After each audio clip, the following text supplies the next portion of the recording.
Bonjour à tous. Nous sommes le mardi 17 février 2026 et notre cher ami, notre frère, le professeur Mohammad Marandi, est avec nous. Bon retour parmi nous, professeur Marandi.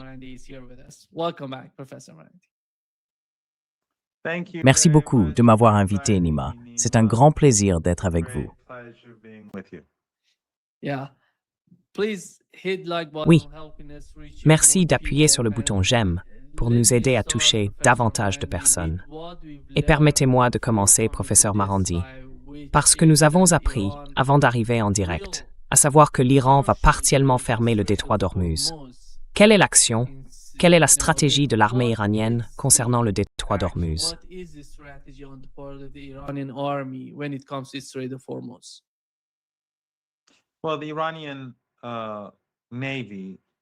Eh bien, la marine iranienne et les gardiens de la révolution mènent une manœuvre avec des munitions réelles. Ils ont donc partiellement fermé le détroit d'Ormuz pour effectuer ces opérations. Ils utilisent certaines des armes qui seraient employées contre les États-Unis et contre toute personne liée aux États-Unis, toute entité qui leur est associée dans la région du Golfe Persique. Car il faut garder à l'esprit, Nima, que toutes les dictatures familiales arabes du Golfe Persique sont des régimes despotiques. Il n'y a aucune liberté au Qatar pour dire quoi que ce soit sur le régime. Il n'y a aucune liberté aux Émirats. Il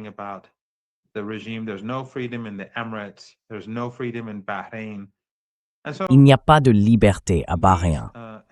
Et ces entités, qui accueillent également des bases américaines, et ces bases, à l'heure où nous parlons, sont utilisées contre l'Iran pour préparer la guerre, n'auront aucune excuse si la guerre éclate. Elles ne peuvent pas prétendre être neutres. Elles seront complices d'une guerre d'agression. Elles ne peuvent pas vouloir le beurre et l'argent du beurre. Elles ne peuvent pas héberger des bases américaines, laisser les Américains bombarder l'Iran et, en même temps, prétendre être amis avec l'Iran. Cela n'arrivera pas.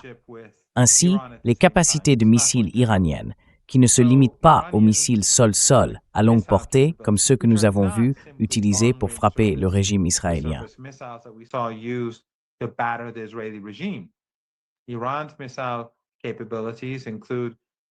Les capacités balistiques de l'Iran comprennent des missiles surface-mer, des missiles mer-mer, des missiles à courte portée, des missiles à moyenne portée, et bien sûr, des centaines de milliers de drones déployés pour frapper des cibles à travers la région du Golfe Persique et dans l'océan Indien. La puissance de feu iranienne est donc immense, dispersée, et la vulnérabilité des adversaires potentiels de l'Iran est extraordinaire. Ce n'est pas une région ordinaire du monde, ce n'est pas une zone banale. Elle regorge d'installations pétrolières et gazières, de puits de pétrole et de gaz. Elle est remplie de raffineries. Elle compte de nombreux ports servant à exporter le pétrole et le gaz, à importer des marchandises venues de l'Ouest et à accumuler les richesses provenant de différentes parties du monde. Et puis, il y a les navires, les pétroliers qui vont et viennent. Et enfin, il y a le détroit d'Ormuz.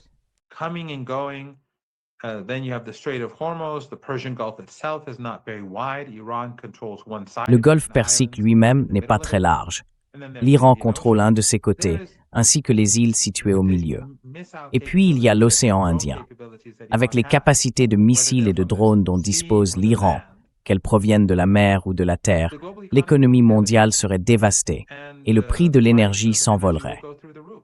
En plus de cela, Nima, quelque chose dont je parle rarement, c'est que ces petits régimes dépensent énormément d'argent parce qu'ils disposent d'une grande richesse. Une grande partie des exportations d'autres pays arrivent de manière disproportionnée dans cette région du monde. Et cela prendrait fin. Cela écraserait l'économie mondiale. Et avec Trump, qui est faible et vulnérable dans la situation actuelle, impopulaire, avec une population opposée à la guerre aux États-Unis, on se retrouve désormais avec une situation économique très difficile. Elle s'aggrave aux États-Unis.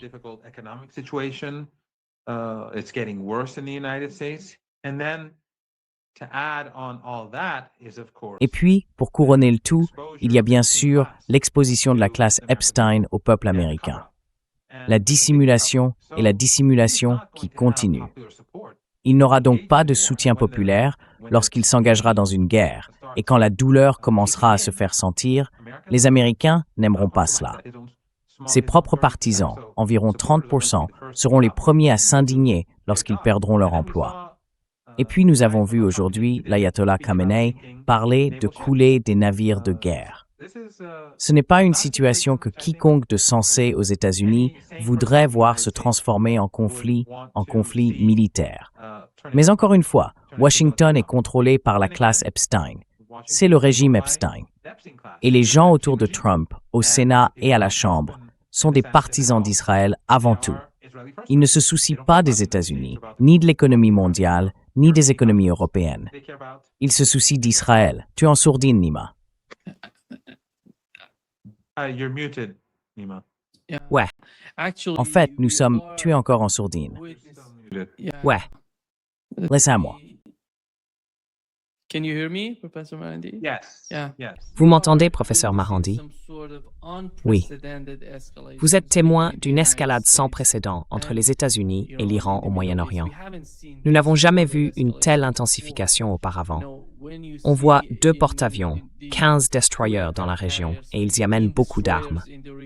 D'un côté, Donald Trump, qui, vous le savez, avait auparavant déclaré ne pas chercher de changement de régime en Iran, a désormais changé de rhétorique, suggérant que le changement de régime pourrait être la meilleure option. Quelle est la réponse des Iraniens à ce revirement de discours? Du pas de changement de régime à allons vers un changement de régime, jusqu'à préparons-nous à une nouvelle guerre au Moyen-Orient. Quelle est la réaction iranienne face à cela? What is the Iranian response to that? I just want to also add to this that this is the Je veux simplement ajouter que c'est la position de toute la classe Epstein aux États-Unis. Ceux qui détestent Trump, comme le New York Times, quand il s'agit d'attaquer l'Iran, ils sont totalement pour. Le Washington Post aussi, ils sont pour. Ils ne cessent de dire à quel point la situation est terrible en Iran, à quel point le soi-disant régime est malfaisant et qu'il tue des gens. C'est de cela qu'il s'agit. Il y a un consensus. Ils veulent diaboliser l'Iran pour que les Américains ordinaires acceptent la guerre. Donc, ils peuvent détester Trump, mais ils adorent la guerre. Ce n'est pas comme si c'était une question liée à Trump. C'est la classe Epstein.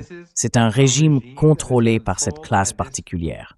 Et je pense que la chose la plus importante à prendre en compte en ce moment, c'est que même si les États-Unis sont divisés et que le peuple américain ne veut pas de guerre, n'est pas satisfait de ce régime. and the American people don't want war. They're not happy with this regime. They're not happy with the Epstein class, any part of it. Ils ne supportent pas la classe Epstein, aucune partie de celle-ci.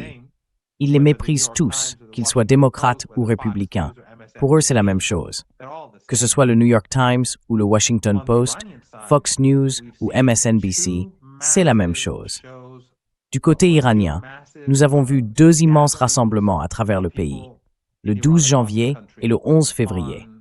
Le 12 janvier, après les émeutes des 9 et 10, où 3117 personnes sont mortes, dont des centaines de policiers.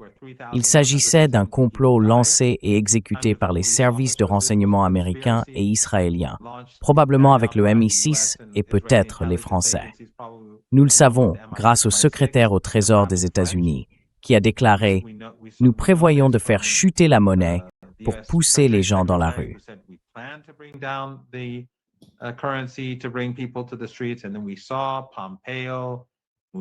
Et puis, nous avons vu Pompeo, le Mossad et les chaînes 13, 14 et 15 en Israël.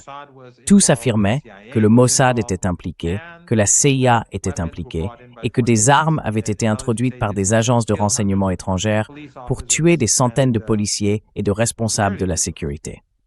C'était donc une conspiration. Et à cette époque, Trump parlait d'attaquer l'Iran.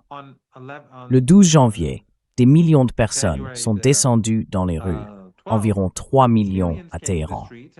Et ensuite, les mêmes médias occidentaux, ces médias Epstein, ont essayé de dire que c'était de l'IA, que c'était fabriqué. Mais il y avait des images d'hélicoptères au-dessus du rassemblement à Téhéran, qui étaient incroyablement immenses.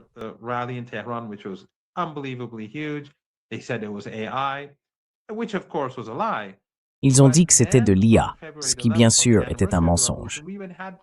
Mais ensuite, le 11 février, pour l'anniversaire de la Révolution, nous avons eu des rassemblements encore plus importants. C'est comme si les Iraniens, même ceux qui n'étaient pas venus auparavant, avaient dit « Eh bien, cette fois, nous viendrons aussi », juste pour montrer à ces gens qu'ils ne peuvent pas nous effacer, ces Occidentaux, Musk et les médias occidentaux.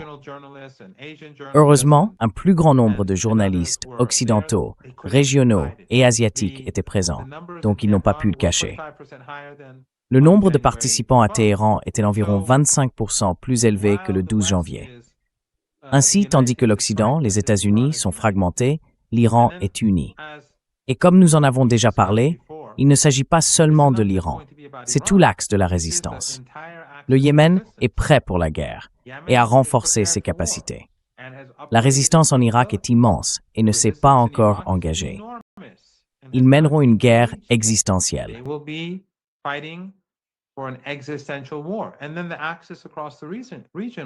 Et ensuite, l'axe à travers la région sera actif. Ce n'est donc pas quelque chose que les États-Unis peuvent gérer avec la seule puissance aérienne.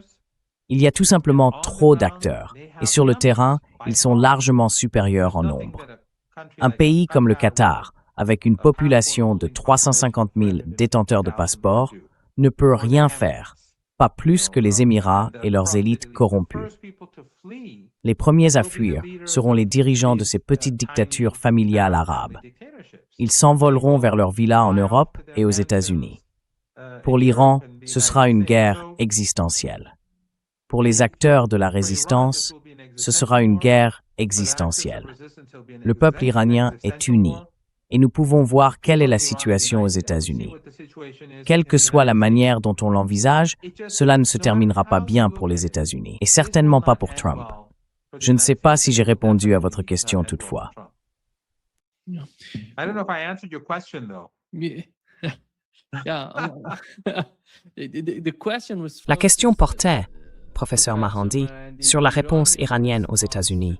Mais vous avez mentionné que oui, vous y avez répondu.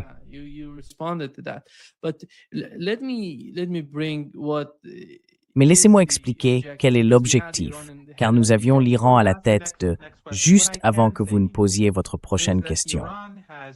Ce que je peux dire, Nima, c'est que depuis la guerre de 12 jours, l'Iran se prépare. Et bien que je ne puisse pas entrer dans les détails, parce que je ne sais pas beaucoup de choses et je ne prétends pas tout savoir, je peux dire que l'Iran et les nations proches de l'Iran ont coopéré davantage qu'auparavant avec des capacités de haute technologie et du matériel militaire que l'Iran ne produit pas, ou pas à ce niveau. Par exemple, et cela n'est peut-être pas, vous savez, enfin, il y a beaucoup de choses différentes qui arrivent. Mais une chose qui est plus ou moins de notoriété publique maintenant, ce sont les hélicoptères qui ont été importés de Russie.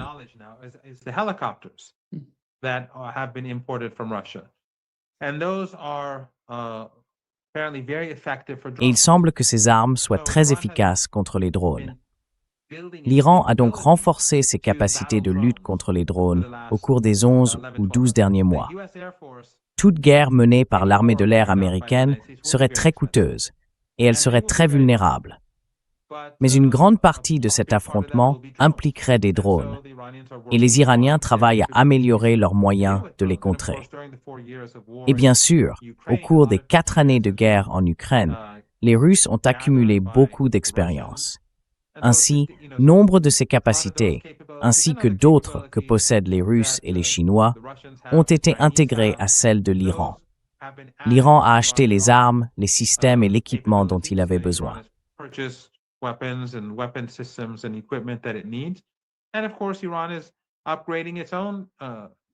Et bien sûr, l'Iran modernise sa propre technologie. Ses capacités en matière de missiles figurent probablement parmi les 3 meilleures au monde, et il travaille sur la précision, les charges utiles et la manœuvrabilité. Il sera donc plus difficile pour les adversaires de l'Iran, d'autant que celui-ci dispose désormais de la capacité de tirer des missiles depuis beaucoup plus d'endroits qu'auparavant. il aura beaucoup plus de marge de manœuvre qu'autrefois, ce qui accroît ses capacités. Ainsi, tandis que les Américains déploient leurs propres moyens, les Iraniens améliorent les leurs. Mais au bout du compte, Nima, comme je te l'ai dit, c'est une région très sensible, comme une boutique remplie de matériel extrêmement fragile. Very sensitive hardware. And a fight in that shop can destroy everything. Une bagarre dans cette boutique pourrait tout détruire et causer d'énormes dégâts. Ces dégâts ne se limiteraient pas à la boutique. Ils provoqueraient une crise mondiale, du sud de l'Amérique latine au nord de l'Europe, de la pointe sud de l'Afrique jusqu'à la Nouvelle-Zélande. Partout serait touché. Et tout le monde saurait que c'est Trump qui a provoqué cette crise.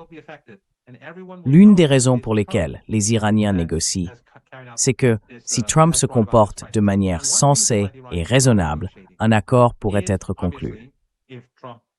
Je ne dis pas que ce soit probable, car les Iraniens ont déclaré qu'ils ne feraient aucune concession sur les missiles ou leurs alliances, et qu'ils n'abandonneraient pas leur droit à enrichir l'uranium.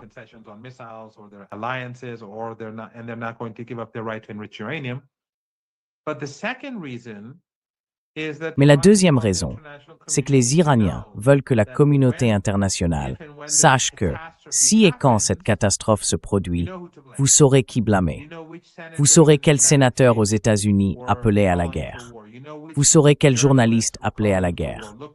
Cherchez leurs noms. Gardez-les en mémoire. Vous saurez quel dirigeant politique appelait à la guerre. Quand vous perdrez vos emplois, quand vous perdrez vos maisons, quand vous ne serez plus en mesure de trouver les ressources nécessaires pour subvenir à vos besoins, alors vous commencerez à réfléchir à qui a provoqué cela. Les Iraniens négocient donc pour s'assurer que tout le monde sache qui est responsable de ce qui arrivera.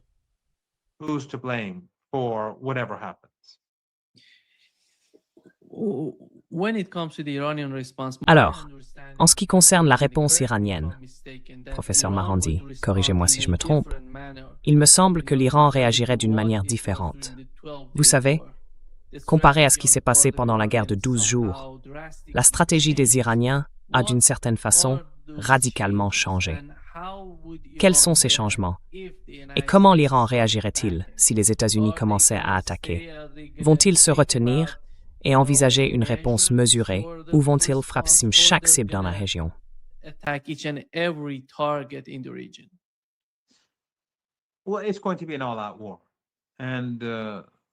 Eh bien, ce sera une guerre totale, c'est certain.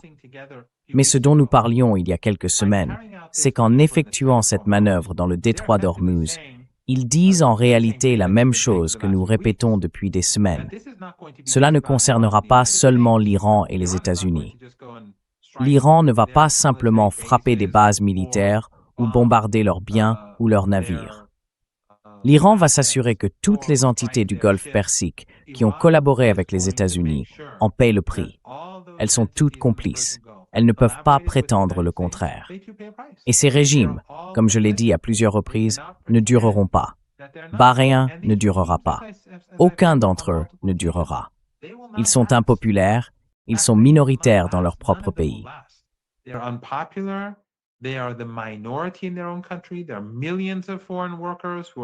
y a des millions de travailleurs étrangers qui sont souvent traités comme des esclaves ou des serviteurs sous contrat, et cela en toute impunité.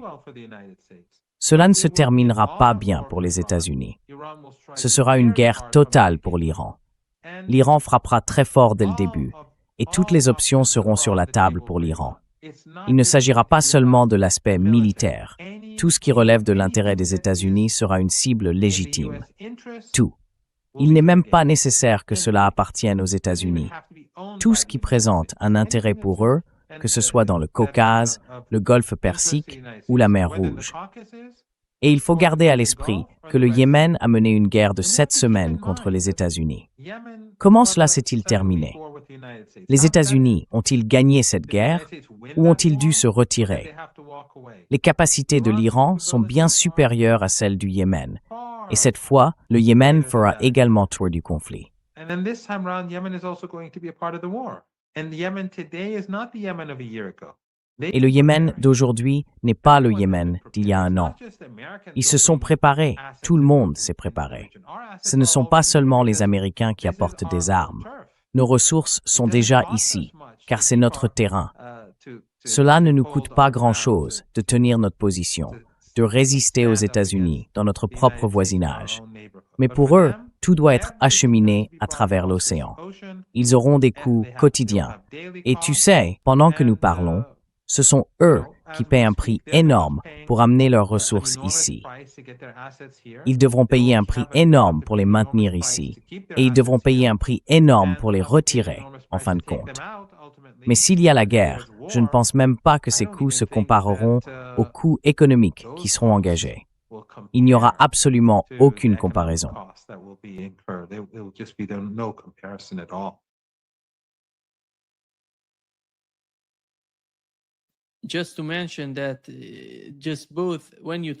Juste pour mentionner, lorsque vous parlez du Yémen et de l'Iran travaillant ensemble, cela impliquerait qu'environ 20% de la consommation mondiale de pétrole passe par le détroit d'Ormuz et 25% du GNL par ce même détroit. Ensuite, combiné avec Bab el-Mandeb en mer Rouge, cela représente environ 12% du pétrole transporté par voie maritime. Ce sont des chiffres énormes. Vous savez, en ce qui concerne tous les calculs, je sais que vous avez mentionné que le chef du Conseil de sécurité nationale iranien, Ali Larijani, s'est rendu dans les États arabes de la région et a discuté avec eux. Quel en a été le résultat? Comprennent-ils l'ampleur et la gravité d'une telle guerre au Moyen-Orient contre l'Iran et comment eux-mêmes pourraient être touchés, voire détruits, par une telle guerre?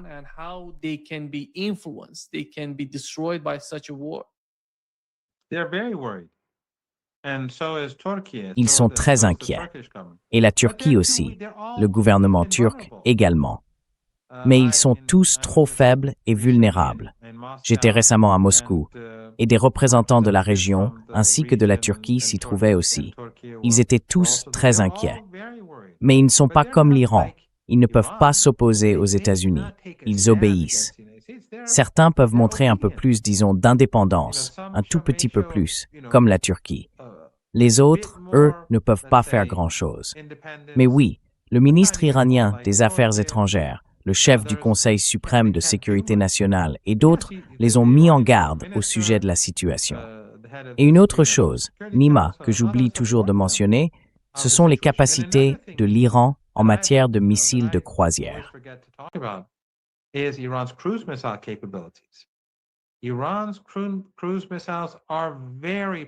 Les missiles de croisière iraniens sont très précis et peuvent frapper des cibles dans toute la région. Ils n'ont pas été utilisés contre Israël, contre le régime israélien, parce qu'Israël est éloigné. Mais toutes les cibles potentielles de l'Iran et les actifs clés de cette région peuvent être détruits avec ces missiles de croisière. Il ne s'agit donc pas seulement de missiles à longue, moyenne ou courte portée, ni de drones. Il ne s'agit pas seulement de missiles mer-sol. Il s'agit aussi de l'énorme capacité en missiles de croisière dont disposent les Iraniens et qu'ils déploieront. L'arsenal est immense. Je ne minimise ni n'ignore la puissance de feu des États-Unis. Les États-Unis sont un régime monstrueux et sont prêts à commettre n'importe quel crime.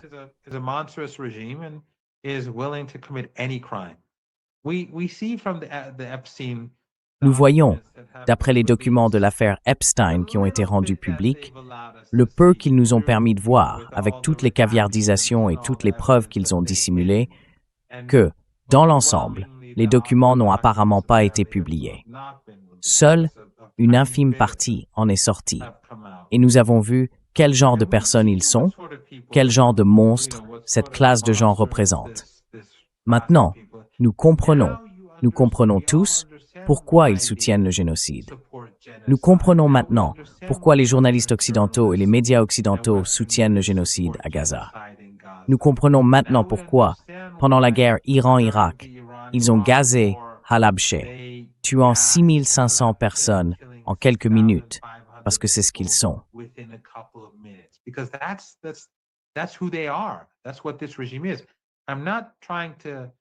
C'est ce qu'est ce régime. Je ne cherche pas à minimiser la brutalité ni la puissance des États-Unis. Mais ce que je dis, c'est que la puissance de l'Iran et la vulnérabilité des États-Unis à cause du pétrole, du gaz et des marchés de cette région, ainsi que des despotes totalement liés aux États-Unis dans le Golfe Persique, rendent les États-Unis bien plus vulnérables que l'Iran. Et comme les États-Unis sont divisés, en déclin et méprisés à travers le monde, ils ont suscité l'hostilité de tant de gens, de tout le monde, surtout pendant le régime Trump. L'avantage revient à l'Iran. Peu importe à quel point les Américains sont brutaux et cruels, l'avantage revient à l'Iran.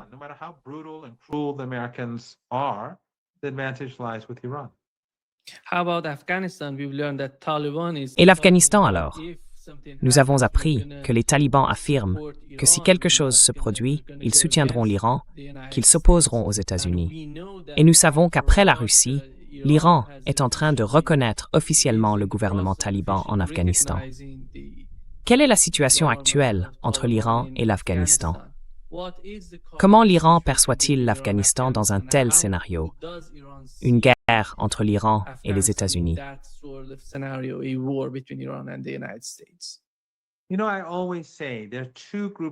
Vous savez, je dis toujours qu'il y a deux groupes de personnes qui ont toujours manifesté une haine irrationnelle envers l'Iran. Je ne parle pas des élites occidentales, ni des gens sous l'influence des médias occidentaux. Le premier, c'est la gauche traditionnelle en Occident. Ils soutiendraient Saddam Hussein. Mais si quelque chose est lié à l'Iran, ils s'y opposeront. Ils ont donc soutenu le changement de régime en Syrie, aux côtés des salafistes. Ils étaient alliés dans leur soutien à l'opération de la CIA, n'est-ce pas? Et le second groupe, ce sont les salafistes, ces gens qui ont été sous l'influence des proxys américains dans la région, que ce soit aux Émirats, en Arabie Saoudite, au Qatar ou sous Erdogan. Depuis des décennies, ils cherchent à provoquer l'Iran en utilisant le sectarisme et en essayant de créer la haine confessionnelle. Ils font cela depuis des décennies.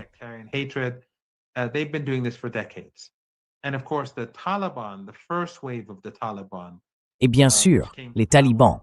La première vague de talibans arrivés au pouvoir dans les années 1990 était profondément sectaire. Ce qui se passe aujourd'hui, c'est que les gens se réveillent face à la réalité. Beaucoup commencent à voir clair à travers la propagande de l'empire médiatique qatari. Ce n'est pas seulement Al Jazeera. Il dispose d'un immense appareil médiatique, ainsi que d'autres organes financés par le pétrole, le gaz et par des régimes de l'OTAN affiliés à l'Occident. Les gens voient clair désormais. Ils voient qui est sincère à propos de la Palestine, qui l'est à propos du Yémen, de Cuba, du Venezuela et d'ailleurs. Ainsi, les talibans, malgré nos profondes divergences, comme leur politique interdisant aux filles d'aller à l'école, ce qui est inacceptable pour l'Iran, entre autres, constatent que l'Iran est la seule force dans la région véritablement sincère à propos de la Palestine. Ils se rapprochent donc de l'Iran, et l'opinion publique ailleurs fait de même.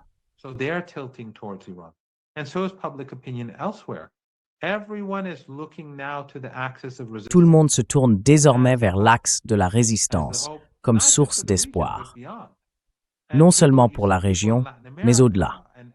On voit des gens en Amérique latine, en Afrique et ailleurs se rapprocher de l'Iran, malgré cette immense campagne menée par l'Occident, les médias occidentaux, arabes et ceux financés par des dictatures ou des groupes sectaires. Tout le travail qu'ils ont accompli depuis 47 ans s'effondre, car les gens voient désormais qui soutient qui. Tous les autres sont avec l'OTAN. Je veux dire, on ne peut pas rester neutre ici. Soit on est avec l'axe de la résistance, soit on est avec les Américains. Il n'y a pas de juste milieu.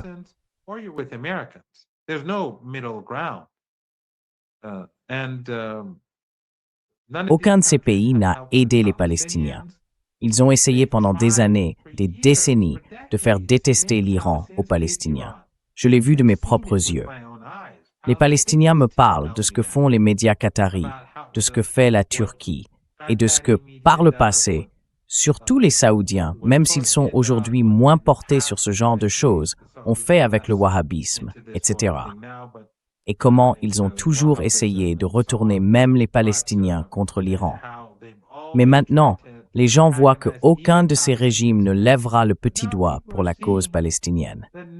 La seule chose qu'ils feront, c'est offrir quelques bourses à des Palestiniens pour la diplomatie publique, afin de se donner une bonne image, mais ils ne feront rien de concret. Et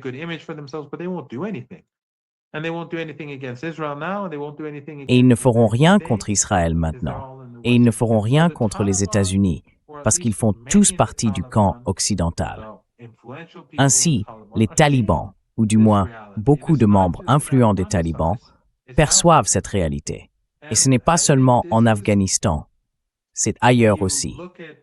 Je pense que si l'on regarde comment la Russie et la Chine se sont rapprochées de l'Iran, comment d'autres se sont également rapprochés de l'Iran, on voit qu'il s'agit de quelque chose de plus qu'un simple phénomène régional. C'est mondial. Comme je l'ai dit, on peut constater un changement d'état d'esprit dans certaines régions du monde où traditionnellement l'Iran avait très peu d'influence, voire aucune. Le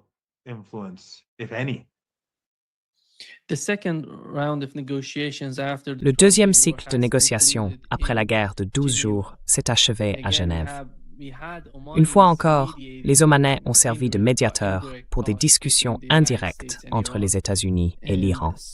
D'après ce que nous avons entendu jusqu'à présent, il semble qu'ils envisagent déjà un troisième cycle de négociations. Quels sont les principaux objectifs de l'Iran? Nous savons que Netanyahou fait tout ce qu'il peut pour influencer les négociations entre l'Iran et les États-Unis. Il publie des déclarations sur le programme de missiles balistiques iranien et sur le soutien de l'Iran à l'axe de la résistance, affirmant que ces points sont inacceptables. Mais, à ma connaissance, ce sont des lignes rouges pour les négociateurs iraniens. Quelle est votre opinion à ce sujet?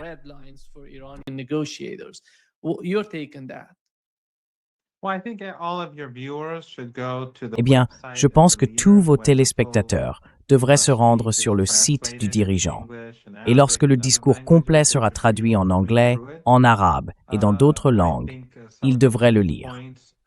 Je pense que certains des points essentiels ont déjà été partagés sur les réseaux sociaux. Bien sûr, ces comptes sont fortement restreints par l'algorithme, donc les gens doivent aller les consulter eux-mêmes. Mais il a été très clair sur le fait que l'Iran n'allait pas renoncer à son programme nucléaire, que l'Iran n'allait pas renoncer à ses capacités militaires et que l'Iran n'allait pas renoncer à ses alliances régionales.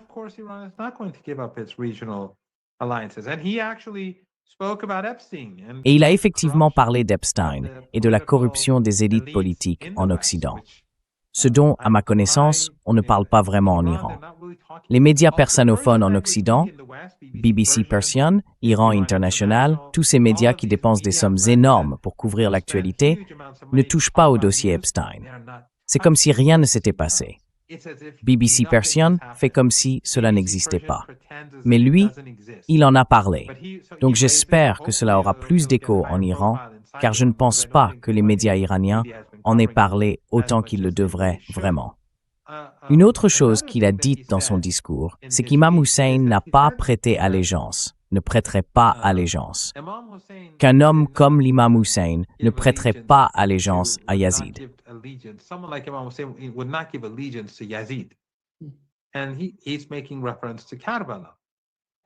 Il fait référence à Karbala et au petit-fils du prophète qui s'est dressé pour les opprimés et s'est opposé aux despotes de son époque.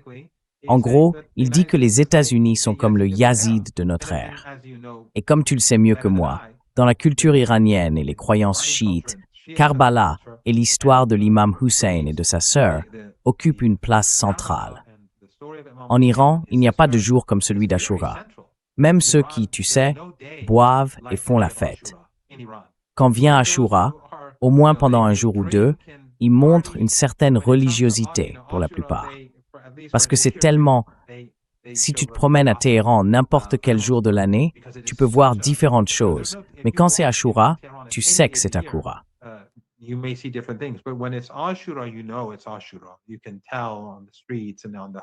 On peut le voir dans les rues, dans les foyers, sur les drapeaux accrochés aux maisons, et ainsi de suite.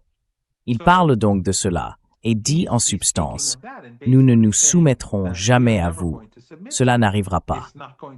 Et ainsi, cette culture de l'Ashura, cette culture de la résistance, comme le général Soleimani l'a un jour dit célèbrement, nous sommes la nation de l'imam Hussein. C'est quelque chose que les Américains ne parviennent pas à comprendre.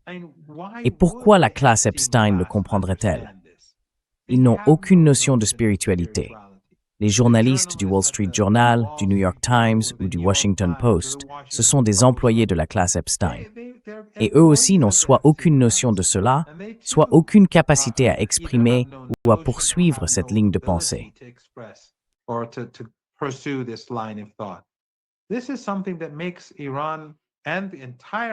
C'est quelque chose qui rend l'Iran et tout l'axe de la résistance résilients, d'une manière qui, à mon avis, sera catastrophique pour les Américains. Et il fait allusion à tout cela. Il avertit les Américains de ce qui peut arriver. En même temps, il a dit à son auditoire, « Continuez vos activités comme d'habitude. Poursuivez vos vies, votre travail. Les gens doivent continuer comme avant. L'armée, les forces armées sont préparées et prêtes. Et les Iraniens, comme vous le savez, renforcent leurs forces chaque jour. Nous entendons sans cesse parler de nouveaux avions américains arrivant dans la région, mais les Iraniens suivent leur propre voie. Ils n'en font pas grand bruit. Mais le jour venu, l'Occident s'en rendra compte. Il comprendra quelle catastrophe s'est abattue sur lui.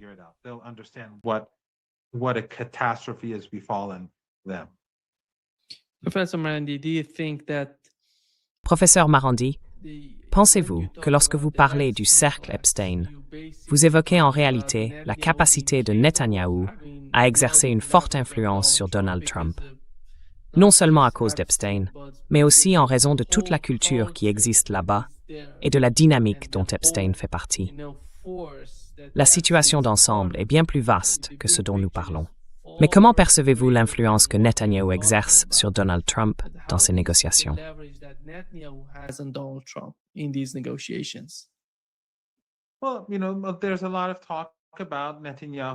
Eh bien, vous savez, on parle beaucoup du fait que Netanyahou aurait probablement beaucoup de choses compromettantes sur Trump. Nous n'en savons rien. Mais ce que nous pouvons déduire des dossiers Epstein, c'est que, puisque la plupart des documents sont cachés, qu'une grande partie du contenu essentiel est caviardé et que le peu que nous voyons est horrifiant, je pense que cela a porté un coup majeur au pouvoir des élites en Occident. Ces élites qui sont au-dessus de la politique, le véritable pouvoir, les oligarques, ce sont eux qui prennent les décisions. Et ce sont des sionistes. Pour entrer dans le club, il faut leur ressembler. Il faut, je suppose, faire comme eux. Mais ce sont eux qui détiennent le vrai pouvoir. Les partis politiques, travaillistes et conservateurs, démocrates et républicains, tout cela n'est qu'une plaisanterie. MSNBC et Fox News, quand on les regarde, ils en font tous partie.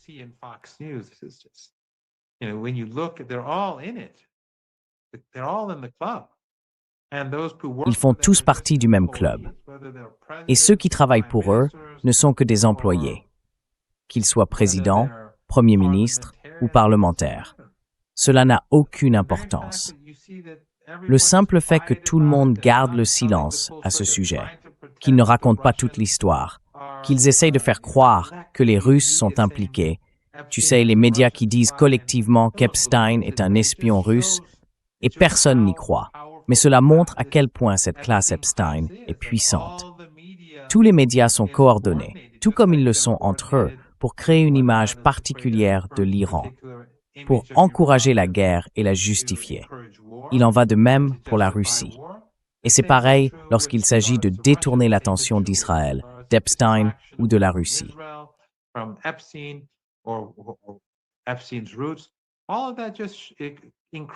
Les origines d'Epstein, tout cela, expose de plus en plus la classe Epstein pour ce qu'elle est, et cela la rend plus vulnérable. Ainsi, tandis que Netanyahou, qui bénéficie du soutien de la classe Epstein, exerce un immense pouvoir sur Trump, je pense que dans une perspective plus large, la classe Epstein est en difficulté. Le peuple américain, tu sais, commence déjà à montrer des signes de véritable dissidence, de vraie colère, d'une rage réelle qui émerge. Et nous voyons la popularité de Trump s'effondrer. Et puis, si nous avons la guerre, tout le monde saura de quoi il s'agit. Et lorsque cette guerre touchera les Américains, alors je pense que la classe Epstein sera en très mauvaise posture. Je pense que cette guerre ne se terminera pas bien pour le régime israélien.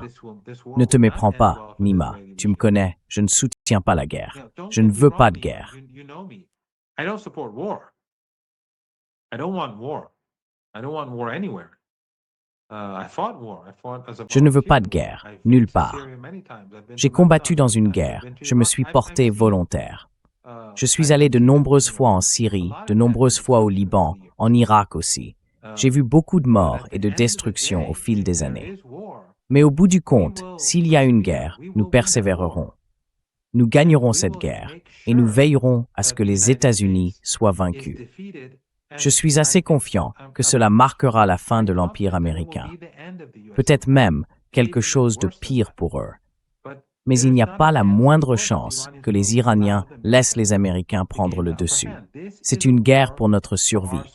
C'est une guerre entre l'Iran et l'axe de la résistance, et la classe Epstein et le régime Epstein. Et il n'y a pas la moindre chance que l'Iran les laisse prendre le dessus.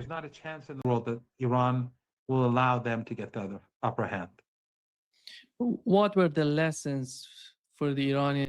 Quelles leçons les Iraniens ont-ils tirées de leur confrontation avec les États-Unis dans le cadre de ce conflit? Car nous savons que la compréhension iranienne différait quelque peu de celle des Russes, puisque les Russes étaient impliqués avant la guerre contre l'Iran, avant l'attaque contre l'Iran. Quelles leçons l'Iran a-t-il tirées de la guerre de 12 jours et de la guerre en Ukraine en ce qui concerne la compréhension du comportement américain et la manière de répondre aux États-Unis? Well, first and foremost, Iran's, Eh bien, tout d'abord, comme vous l'avez mentionné plus tôt, lorsque nous étions avec Larry, j'ai souligné qu'un haut commandant iranien avait déclaré que la doctrine de l'Iran était passée complètement d'une posture défensive à une posture offensive. Ainsi, lorsque la guerre commencera, l'Iran ira jusqu'au bout. Il détruira tout et rapidement. C'est la doctrine iranienne. Un grand changement. Deuxièmement, contrairement aux Américains qui mènent sans cesse des guerres, des meurtres et des massacres, et aux Israéliens qui font de même, l'Iran n'a pas pris part à une guerre depuis que Saddam Hussein a envahi le pays dans les années 1980. Ainsi, au cours de True Promise 1, 2 et 3, l'Iran a beaucoup appris. Iran learned a great deal. True Promise 1 caused Iran to La véritable promesse 1 a rendu l'Iran beaucoup plus efficace lors de la véritable promesse 2. Et s'il n'y avait pas eu la véritable promesse 2, la véritable promesse 3 n'aurait pas poussé le régime israélien à chercher un cessez-le-feu. Donc, en un sens, nos ennemis nous ont aidés à apprendre à utiliser nos nouvelles technologies et notre matériel fabriqué en Iran. Pendant la guerre de 12 jours, l'Iran a découvert toutes ses faiblesses et ses forces, et il travaille dessus depuis. Et comme vous le savez, la véritable puissance de l'Iran n'est pas dirigée contre le régime israélien. Le régime israélien n'est pas une menace pour l'Iran. C'est un petit régime entièrement dépendant de l'Occident pour sa propre existence.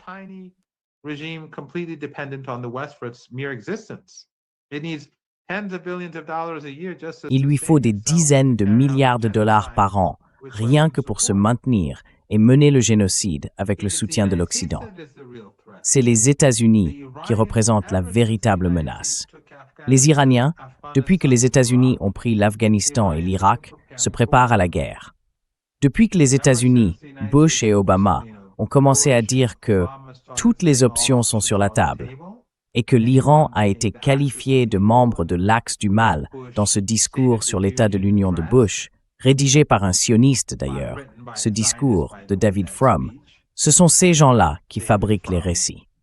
Que ce soit à la Maison-Blanche, au New York Times ou au Washington Post, ce sont des sionistes, c'est la classe Epstein.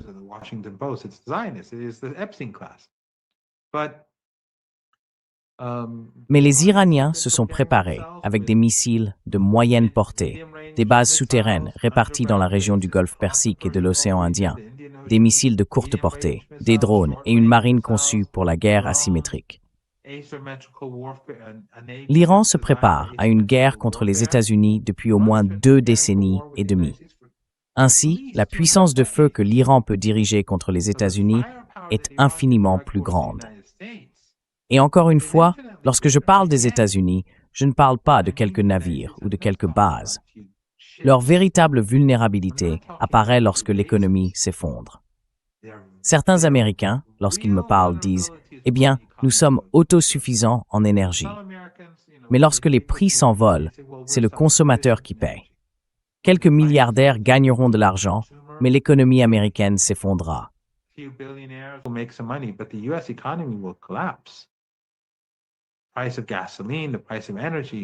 Le prix de l'essence, le prix de l'énergie, les importations, les exportations. Le monde va changer. Personne ne sera épargné. Ce sera une situation catastrophique. Et alors on verra des populations se déplacer. Si les Américains et les Européens s'inquiètent déjà de l'immigration et des réfugiés, imaginez ce qu'il en sera lorsque des dizaines de millions de personnes d'Amérique latine, d'Afrique et d'Asie se mettront en mouvement vers des endroits qui s'effondrent eux aussi. Mais malgré tout, ils bougeront, car ils auront le sentiment qu'ils doivent aller quelque part. Alors où iront-ils? Ils iront en Europe et aux États-Unis. Les va-t-en-guerre créeront une crise sans précédent, qu'ils ne seront pas capables de gérer.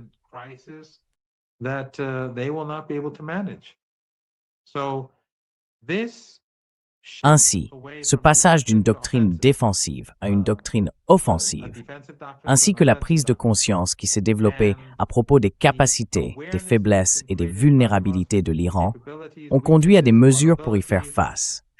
Et le fait que d'autres pays soient désormais plus méfiants et préoccupés par les États-Unis signifie qu'ils se sont rapprochés de l'Iran. Vous avez mentionné l'Afghanistan, mais aussi la Chine, la Russie et l'Irak. Cela va donc être beaucoup plus difficile pour les États-Unis. Encore une fois, la guerre est horrible. Et si les États-Unis s'y engagent, de nombreux Iraniens seront certainement tués, car les États-Unis sont impitoyables. Les Américains et les Israéliens sont pareils, et leurs journalistes n'ont ni décence ni moralité. Lorsqu'ils massacrent des gens, le New York Times, le Washington Post et CNN diront qu'il s'agit de frappes chirurgicales.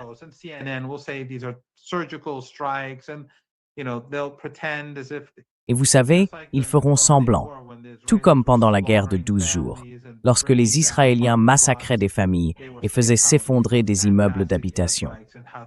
Ils disaient que c'était des frappes aériennes fantastiques et qu'ils avaient recueilli des renseignements, comme si les maisons de gens ordinaires étaient une sorte de secret.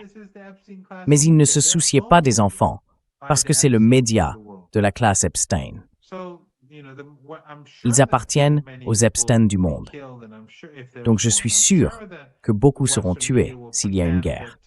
Et je suis sûr que les médias occidentaux feront semblant que ce sont toutes des frappes chirurgicales, alors qu'il s'agira surtout de personnes innocentes, parce que c'est une guerre d'agression. Mais la vulnérabilité des États-Unis dans notre région est telle que les dommages infligés aux États-Unis et à tout l'Occident ne peuvent tout simplement pas être calculés.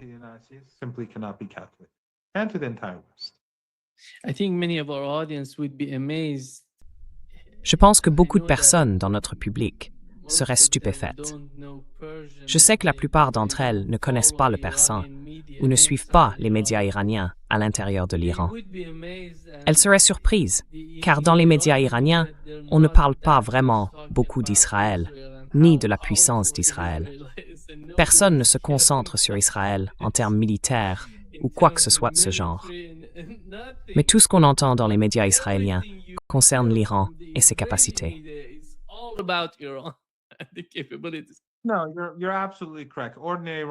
Non, vous avez tout à fait raison. Les Iraniens ordinaires ne considèrent pas le régime israélien comme une menace. Ils le considèrent comme un ennemi, mais pas comme une menace capable de déstabiliser l'Iran. Ce n'est tout simplement pas faisable. Et les gens ne croient pas non plus que les États-Unis puissent gagner une guerre contre l'Iran. Nous verrons bien. Mais encore une fois, comme je l'ai dit, les Iraniens se sont soigneusement préparés. Les manœuvres dans le détroit d'Ormuz sont un message adressé à tous. Ne comptez plus sur le pétrole provenant de cette région. Cela fera grimper les prix par 4, par 3, par 5, je ne sais pas. Et le GNL aussi. Et encore une fois, ce n'est pas seulement cela. Comme je l'ai dit, cela perturbera le commerce.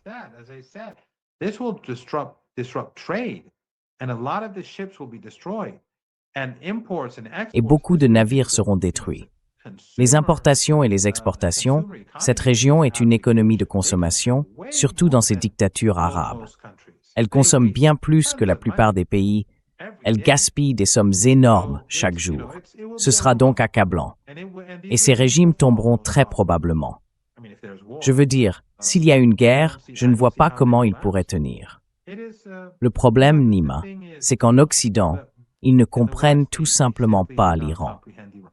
Je conseillerais à tous les sénateurs des États-Unis, à tous les membres du Congrès et aux personnes de la Maison-Blanche de lire sur l'Ashura, l'imam Hussein et la vision du monde iranienne, la vision du monde de l'axe de la résistance, afin de comprendre à quoi ils sont confrontés.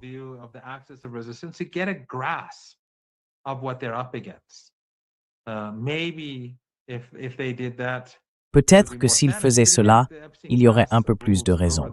Mais encore une fois, la classe Epstein les domine, donc nous verrons bien. Comme je l'ai dit, tout s'effondre en Occident. On peut le voir se produire sous nos yeux. Le monde entier en parle. Les gens en Occident se réveillent. J'ai lu en ligne que la perception des États-Unis, même à l'intérieur du pays, a changé. Beaucoup d'Américains ordinaires ont le sentiment d'être des victimes comme tout le monde. Et ils le sont. Ils prennent conscience de cette réalité. Donc, si Trump pousse, il ne fera qu'élargir ces fissures très rapidement.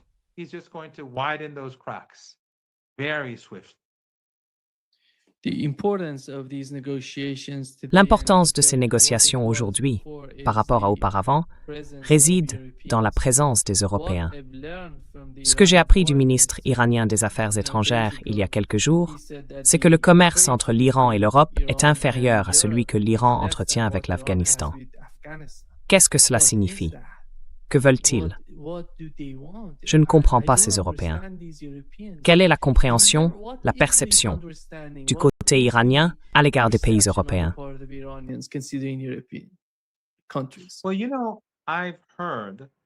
Eh bien, vous savez, j'ai entendu dire que le ministre des Affaires étrangères est encore plus dur que ne l'était le docteur Bulgari lorsqu'il dirigeait les négociations. Et les Européens, ils n'ont plus aucun statut. Ils ont brûlé tous leurs ponts avec l'Iran, avec la Russie, avec la Chine. Les Américains ne les respectent pas. Ils ont perdu leur place à la table des négociations. Nous ne nous soucions plus d'eux. Ils ne sont plus importants pour nous, comme vous l'avez justement souligné. L'aide que nous apportons à l'Afghanistan, ainsi que le commerce que nous menons avec ce pays, sont bien plus étendus qu'avec les Européens. Et il y a quelques semaines, je suis sûr que vous vous en souvenez, le ministre iranien des Affaires étrangères a remis le chancelier allemand à sa place lorsqu'il a publié un tweet anti-iranien. Il lui a répondu sur Twitter, l'a frappé très fort et l'a essentiellement écarté.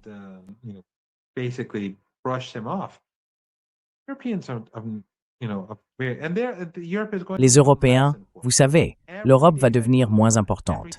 Chaque jour qui passe, chaque jour, les Européens s'affaiblissent. Et cela va continuer dans les années à venir, à moins qu'il n'y ait une sorte de bouleversement en Europe, une révolution ou un changement radical parmi les dirigeants actuels. Sinon, ils sont voués à une misère encore plus grande. S'il y a une guerre entre l'Iran et les États-Unis, les Européens souffriront énormément. Ils sont déjà en crise, déjà en train de se diriger vers la désindustrialisation à cause des coûts énergétiques qu'ils se sont imposés. Et vous savez, s'ils s'inquiètent pour leur petit jardin, qu'ils attendent de voir quand les réfugiés du monde entier commenceront à affluer au déclenchement de la guerre. Ils sont donc dans une très mauvaise posture, et les Iraniens n'ont aucun intérêt à leur parler.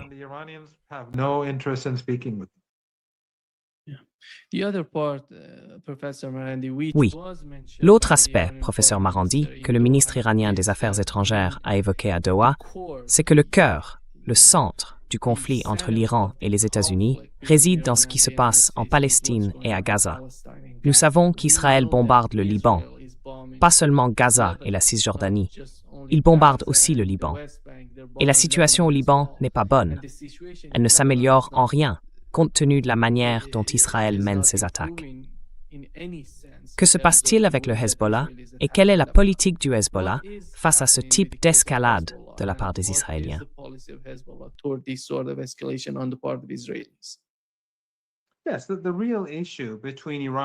Oui, le véritable problème entre l'Iran, les États-Unis et le régime israélien, c'est la Palestine.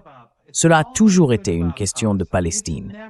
Cela n'a jamais concerné le programme nucléaire. Cela n'a jamais concerné, je ne sais pas, le terrorisme ou les droits de l'homme. Franchement, l'établissement israélien et les droits de l'homme, c'est une plaisanterie. Cela n'a jamais eu trait à tout cela. Cela a toujours concerné le soutien de l'Iran au mouvement de libération, l'indépendance de l'Iran, et le plus important de tous les mouvements de libération, la Palestine, le peuple palestinien. Et il n'y a que l'Iran qui se soucie de la Palestine. Il n'y a que l'axe de la résistance.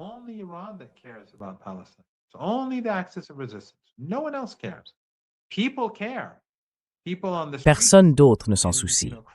Les gens s'en soucient. Les gens dans la rue, tu sais, partout dans le monde s'en soucient. De l'Australie à Istanbul, de Caracas à, tu sais, Saint-Louis aux États-Unis. Les gens s'en soucient. Les gens se réveillent. Les gens se sont réveillés. Mais les gouvernements, eux, ne s'en soucient pas. Je veux dire, on vient de le voir quand les Américains ont essayé d'imposer leurs conditions à l'Iran il y a quelques semaines. Al Jazeera a publié une information disant que la Turquie, le Qatar et l'Égypte avaient proposé que l'Iran cesse son aide à ses alliés régionaux, c'est-à-dire le Hamas, le djihad islamique, et que l'Iran limite ses capacités de missiles et son programme nucléaire. Franchement, à quel point ces trois gouvernements peuvent-ils être pathétiques si l'on prend le rapport d'Al Jazeera au sérieux?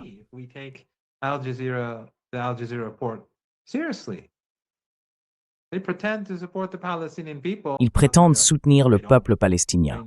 Al Jazeera, ce n'est pas vrai. Enfin, le personnel, oui, mais la politique de l'État, non. L'État est aligné sur les États-Unis, c'est un relais. Ou du moins, la plupart des employés ordinaires le sont, mais les dirigeants, eux, s'en moquent. Et pourtant, ils présentent une proposition pour que l'Iran cesse de soutenir les Palestiniens. La résistance, vraiment? Alors, ces gens qui ont été conditionnés pendant 47 ans par la propagande salafiste et wahhabite, ou ces gauchistes européens qui ont toujours manifesté une haine irrationnelle envers l'Iran, vont-ils enfin se réveiller comme les autres? Ou vont-ils continuer à se voiler la face et prétendre que leur propagande anti-iranienne, anti-résistance, a la moindre validité? Donc, les Iraniens à la table des négociations vont être coriaces.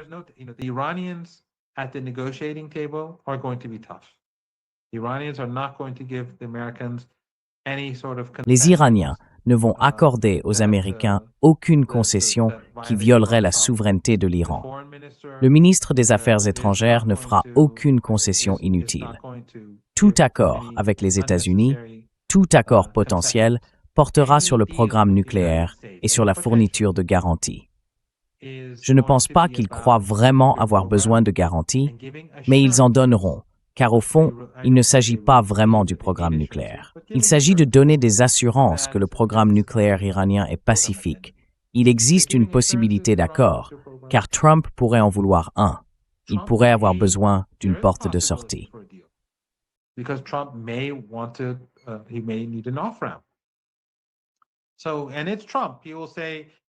Alors c'est Trump. Il dira, tu sais, comme avec le Yémen, il a dit « nous avons gagné » et ils ont capitulé. Puis il s'en va et ses partisans MAGA, c'est une secte. Je veux dire, il pourrait tirer sur une femme, tu sais, une femme en plein visage, une femme blanche, une jeune femme blanche, et il ne se passerait rien. Il pourrait tirer dans le dos d'un infirmier qui travaillait avec des anciens combattants. Ils peuvent tout faire. Quoi que fasse Trump, cette base l'excusera. Epstein, ça ne compte pas pour eux. Mais Trump sait que s'il y a une guerre, les choses pourraient se défaire.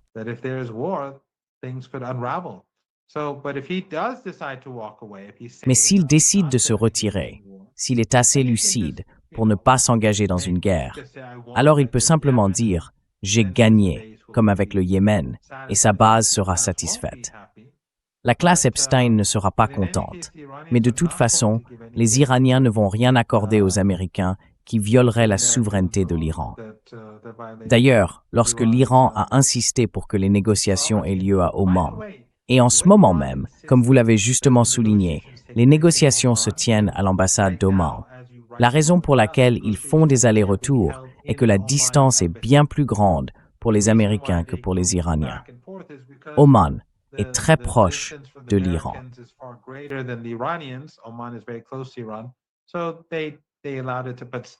Donc, ils l'ont autorisé, mais malgré tout, c'est Oman qui va jouer le rôle de médiateur. Le fait est que les Américains ont d'abord imposé des conditions préalables. Ils ont dit, vous savez, toutes ces choses doivent être sur la table. L'Iran a refusé et les Américains ont été contraints d'accepter les termes de l'Iran.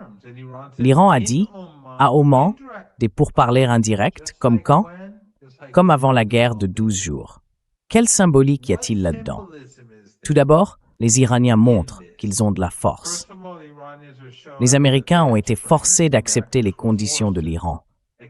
Mais ensuite, les Iraniens disent à la communauté internationale, « Regardez, souvenez-vous de la dernière fois que nous étions ici, quand nous négocions entre la 5e et la 6e série de discussions, ils ont conspiré pour nous attaquer. » Nous ne leur faisons pas confiance. Et vous vous souvenez, pendant le premier tour, tout s'est bien passé. Wyckoff est allé sur Fox News et a déclaré « Oui, l'enrichissement est acceptable, autour de 3,6%, à des fins nucléaires civiles. » Puis il a déplacé les limites, et encore une fois, il a continué à les déplacer, jusqu'à ce qu'il finisse par mener la guerre contre l'Iran. En agissant ainsi, l'Iran rappelle au monde où nous en étions la dernière fois, et que nous ne faisons tout simplement pas confiance aux États-Unis.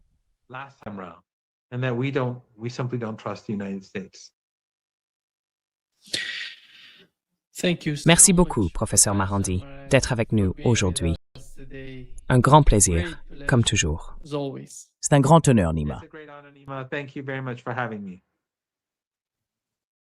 Merci beaucoup, the Mr. Tui.